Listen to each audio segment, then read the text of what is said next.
La laïcité en 2 mots. La laïcité, c'est un ensemble de règles permettant à des gens, d'opinions et croyances différentes, de vivre ensemble. Elle repose sur quelques principes fondamentaux. La séparation du pouvoir religieux et du pouvoir civil. Les religions n'interviennent pas dans la gestion de l'État et réciproquement. Ils sont indépendants l'un de l'autre. La neutralité de l'État. L'État et ses fonctionnaires sont neutres vis-à-vis des religions, des philosophies et des politiques. Les policiers, les juges, les employés de l'État n'affichent pas leurs convictions. La liberté. La laïcité garantit à chacun le droit à la liberté de conviction et de culte. On est libre de croire ou de ne pas croire, de changer de religion, de ne pas en avoir, de l'exprimer chez soi ou dans l'espace public. Une condition, respecter les lois et les autres. L'égalité. Tous les citoyens sont égaux devant la loi. Discriminer pour des raisons raciales, religieuses, sociales ou sexuelles est prohibé et passible de poursuites. Comment la laïcité s'est-elle développée en Belgique? En 1831, les partis, catholiques et libérales, malgré leurs divergences, se sont mis d'accord sur la place de la religion catholique au sein de l'État.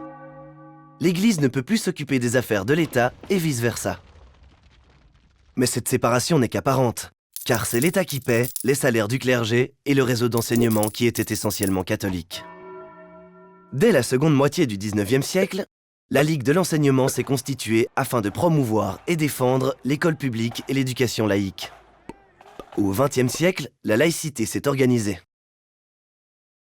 Depuis 1972, toutes les organisations philosophiques non religieuses du pays se sont regroupées au sein du Conseil central laïque.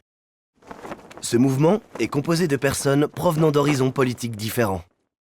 C'est sa force, et c'est ce qui a permis d'obtenir, entre autres, le droit de recourir à la contraception, d'avorter, de se marier entre personnes du même sexe, de changer de sexe, de recourir à l'euthanasie, etc. En 1993, par une révision de la Constitution, l'État reconnaît la laïcité comme organisation non confessionnelle fournissant une assistance morale à la population. Par ailleurs, les ministères concernés reconnaissent et financent l'assistance morale non religieuse dans les prisons, l'armée, les hôpitaux, les maisons de repos. Les laïcs organisent également des cérémonies pour les naissances, le passage à l'âge adulte, les mariages et les funérailles. La laïcité, c'est aussi des centres de planning familial, des rencontres interculturelles, la défense des droits sociaux, des droits sexuels et reproductifs, et surtout du droit à l'instruction.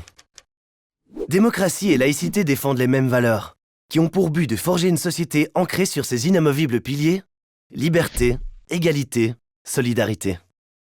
Est laïque celui qui adhère à ces valeurs, admet que les idées peuvent évoluer et que la pensée, guidée par l'esprit critique, doit se baser sur l'objectivité et sur les faits, et non sur des croyances, des vérités révélées ou des dogmes.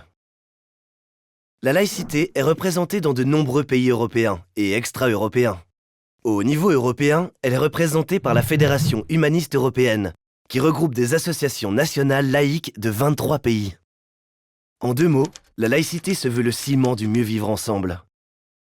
Et être laïque, c'est simplement adhérer au principe de la laïcité.